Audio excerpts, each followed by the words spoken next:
ग्वालियर जिले में विधानसभा की 6 सीटें हैं, जिसमें 3 शहरी तो 3 ग्रामीण क्षेत्र में आती है।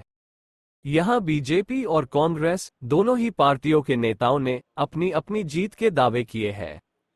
पहले बीजेपी अध्यक्ष अभय चौधरी ने आई ताजा खबर से बात करते हुए क्या कहा, सुनिए। हमारे साथ इस समय ग्वालियर भारतीय जनता पार्टी के जिलाध्यक्ष हैं अभय चौधरी जी।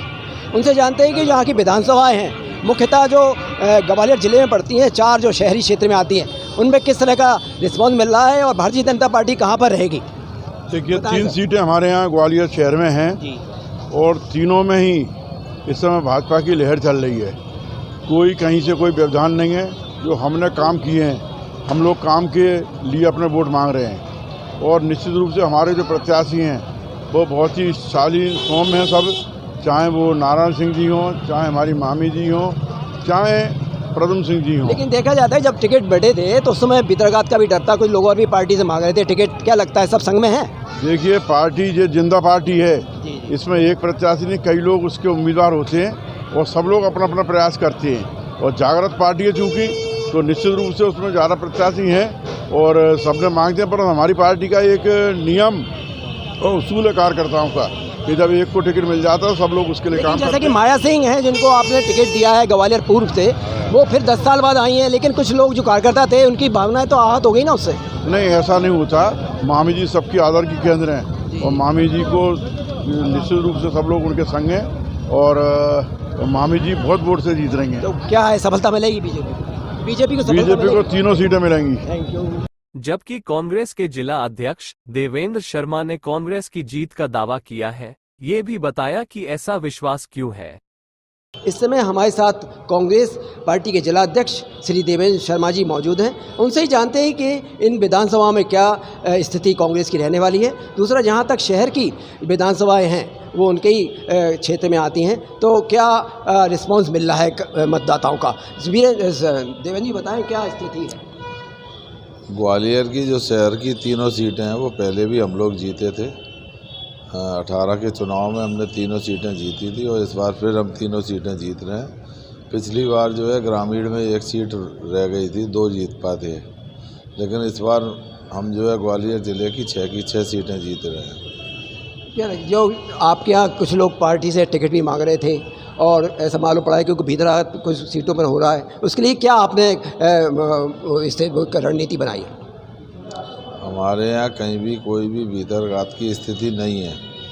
हमारे यहाँ जो टिकट मांग रहे थे वो सारे लोग अब काम कर रहे हैं और जो लोग काम नहीं कर रहे हैं वो घर बैठे हैं, लेकिन भीतरघात नहीं कर रहे हैं।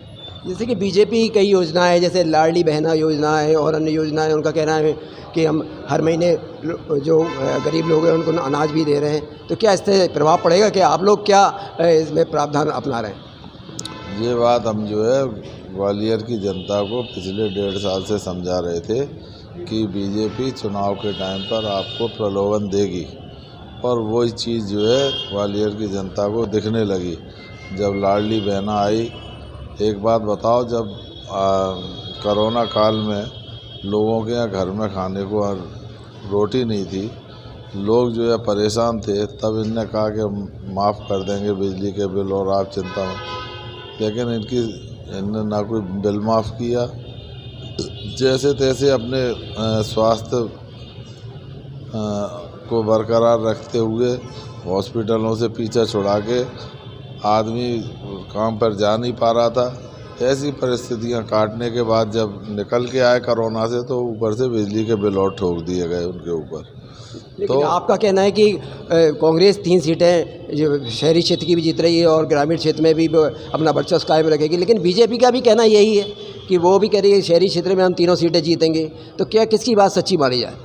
एक बात आप समझ लो कि बीजेपी का जो है ना, बीजेपी के अपने जो चैनल हैं जो सर्वे कर चुके हैं वो भी नहीं उनको जीता बता रहे हैं, और जो कह रहे हैं अगर वो बिल्कुल क्लियर झूठ है। आम जनता स्पष्ट कर चुकी है कि इस बार बदलाव की स्थिति है और इनकी वो सब योजनाएं फेल हो गई। 1500 रुपये जो नारी सम्मान योजना माननीय कमलनाथ जी ने रखी है, वो उस पर भरोसा कर रहे हैं। इनकी बात पर भरोसा नहीं है क्योंकि ये झूठ बोलते हैं। क्या लगता है 15 साल शिवराज को मुख्यमंत्री बने हो गए और इसके अलावा 18 साल भारतीय जनता पार्टी मध्य प्रदेश में शासित है, क्या एंटी इनकम्बेंसी काम करेगी क्या कांग्रेस के पक्ष में? मैं आप कह रहा हूँ ना 2018 में ही बदल दिया था इनको, लेकिन वो तो इनने जो है खरीद फरोख्त करके अपनी सरकार पुनः बना ली। उस बात से भी जनता नाराज़ है और उन गद्दारों को सबक सिखाने के लिए समय आ गया है। और विशेषकर ग्वालियर चंबल संभाग में मैं आपको बता दूं, पिछली बार 26 जीते थे, इस बार और ज़्यादा जीतने जा रहे हैं। सिंधिया जी का कोई प्रभाव पड़ेगा क्या? सिंधिया जी कांग्रेस से बीजेपी में चले गए। कोई प्रभाव नहीं पड़ेगा। सिंधिया जी अपने जो उनके खुद के टिकट हैं वो नहीं जिता पा रहे।